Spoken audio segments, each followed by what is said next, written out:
दोस्तों, क्या पाकिस्तान एक बार फिर से भारत का दोस्त बनने जा रहा है?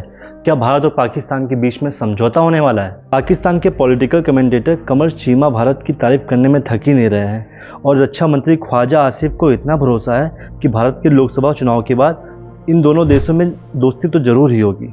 और यही नहीं, पाकिस्तान के विदेश मंत्री इसाक डार चाहते हैं कि भारत पाकिस्तान के बीच में दोबारा इंपोर्ट एक्सपोर्ट चालू हो जाए। और अगर ऐसा होता है तो पाकिस्तान की किस्मत चमक जाएगी, क्योंकि पिछले कुछ सालों से पाकिस्तान भूखमरी और इकोनॉमी से बहुत ज़्यादा परेशान है। IMF ने भी उसकी कई बार मदद की है और पाकिस्तान ने चीन से भी कर्ज ले रखे हैं, लेकिन इतना कर्ज लेने के बाद भी पाकिस्तान की हालात में कुछ सुधार नहीं हो रहे हैं। ऐसे में अगर भारत की दोस्ती पाकिस्तान को मिलती है तो इकोनॉमी और डिफेंस सपोर्ट भी पाकिस्तान को जरूर मिलेगा। दोनों देशों में अगर समझौता होता है तो व्यापार होने के भी बहुत ज़्यादा चांसेस हैं। लेकिन एक बार भारत फिर से पाकिस्तान पर भरोसा करके क्या उसकी दोस्ती को एक्सेप्ट करेगा और पाकिस्तान कितने भरोसेमंद है? तो आज के इस वीडियो में हम जानेंगे कि पाकिस्तान भारत के प्रति कितना भरोसेमंद है और पाकिस्तान को भारत की कितनी ज़रूरत है। वीडियो पूरा देखना और देखते देखते वीडियो को चैनल को सब्सक्राइब कर देना। शुरू करते हैं। कुछ दिन पहले पाकिस्तान के प्रधानमंत्री शहबाज शरीफ ने कहा था, हम सबसे बातचीत करने के लिए तैयार हैं, यहाँ तक कि अपने पड़ोसी के साथ भी, बशर्ते कि पड़ोसी मेज पर सीरियस मुद्दों पर ही बात करने के लिए सीरियस हो, क्योंकि जंग अब कोई सोल्यूशन नहीं। पाकिस्तान के मन में किसी के खिलाफ कुछ भी नहीं है।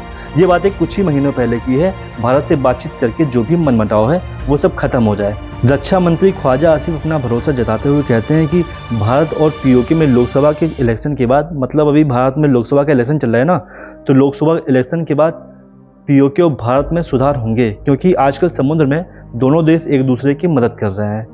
पहली बार ऐसा हुआ है जब भारतीय नागरिकों को बचाने के लिए पाकिस्तानी नेवी समंदर में उतरी। पाक नौसेना ने समंदर में फंसे एक भारतीय जहाज को बचाया है। विदेश मंत्री इसाक डार चाहते हैं कि भारत पाकिस्तान के बीच में दोबारा व्यापार चालू हो जाए, जो इन्हीं की वजह से ही बंद हुआ था। पाकिस्तान समझ गया है कि हालात सुधारने हैं पाकिस्तान के, तो भारत से समझौता करना ही है। 2019 में आर्टिकल 370 हटने के बाद पाकिस्तान ने भारत से पूरी तरह से व्यापार करना बंद कर दिया था, कारोबार को सस्पेंड कर दिया था। इस बेवकूफ़ी की वजह से पाकिस्तान को बहुत ज़्यादा नुकसान उठाना पड़ा। पहले अटारी वाघा बॉर्डर और कराची बंदरगाह से व्यापार होता था, अब जमीनी रास्ते से व्यापार होना एकदम बिल्कुल बंद ही हो गया। India, remember, trade ties remain suspended with Pakistan since August 2019 after the Indian government abrogated Article 370. Pakistan दूसरे देशों के जरिए भारत का सामान खरीदता है, जो उसे बहुत ही महंगा पड़ता है। पाकिस्तान ने जो भी बेवकूफ़ी की थी भारत से बिजनेस सस्पेंड करके, इससे सबसे ज़्यादा दिक्कत वहाँ के पाकिस्तानी, जो वहाँ के आम जनता है, आम गरीब लोग हैं, उनको सबसे ज़्यादा दिक्कत हुई है, क्योंकि ज़्यादातर सामान भारत का ही यूज होता है पाकिस्तान में, और ये सामान दूसरे देशों के माध्यम से खरीद के पाकिस्तान को बहुत महंगा पड़ रहा है। पाकिस्तान में इन दिनों खाने के सामान की किल्लत हो चुकी है। वहाँ पर इस वक्त आटे की कीमत अपने सबसे ऊंचे स्तर पर पहुँच गई। तो पाकिस्तान की आर्थिक स्थिति इस वक्त बेहद गंभीर है। ये मुल्क अपनी हालत को सुधारने के लिए तमाम कोशिश कर रहा है, लेकिन पाकिस्तान अब बुरे दौर से भी कई गुना ज्यादा बदतर स्थिति में पहुंच गया है।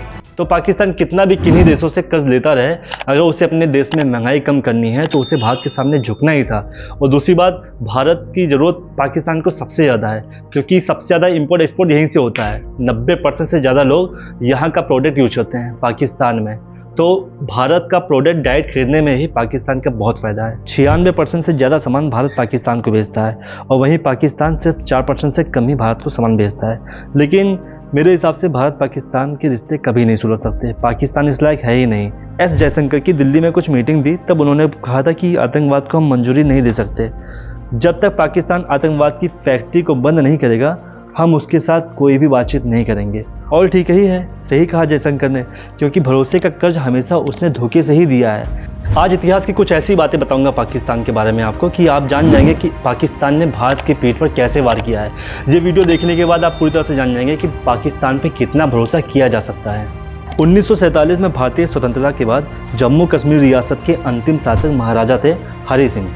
हरि सिंह चाहते थे कि जम्मू और कश्मीर एक स्वतंत्र राज्य के रूप में रहे, लेकिन उधर पाक की नज़र कश्मीर पर थी। और 22 अक्टूबर 1947 में पाकिस्तान से हज़ारों की संख्या में लुटेरे और उनकी फ़ौज ट्रक में भर भर के आए और कश्मीर के अलग अलग जगहों पर अपना कब्जा करते गए।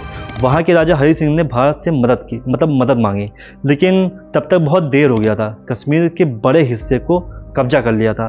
जिसे POK के नाम से जाना जाता है। और फिर 1958 में भारत और पाकिस्तान के बीच में एक समझौता हुआ, जिसमें समझौता ये हुआ कि भारत और पाकिस्तान एक दूसरे के खिलाफ कभी ताकत का इस्तेमाल नहीं करेगा, जो भी मैटर होगा बातचीत से ही क्लियर किया जाएगा। लेकिन पाकिस्तान अपनी गंदी करतूत की वजह से कहां बाज आने वाला था। समझौता होने के 7 साल बाद अगस्त 1965 में पाकिस्तान फौज ने जम्मू कश्मीर पर हमला कर दिया। ये लड़ाई काफ़ी दिनों तक चली और कुछ ही दिन बाद सीज फायर का अनाउंस हो गया, लेकिन तब तक दोनों तरफ काफ़ी तबाही हो गई थी। इस लड़ाई में भारतीय सेना पाक के हाजीपीर और ठतवाल के साथ कई जगहों पर कब्जा कर लिया।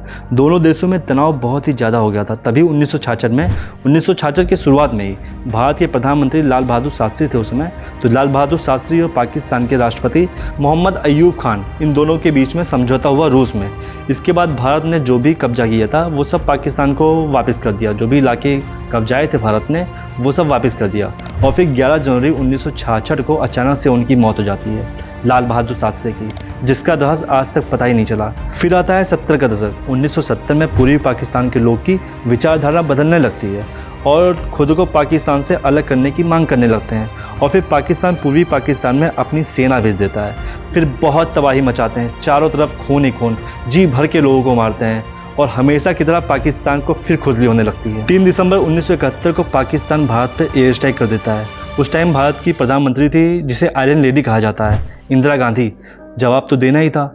इंदिरा पाकिस्तान को इतना बड़ा झटका देती हैं, इतना दर्द पाकिस्तान को किसी ने कभी नहीं दिया होगा।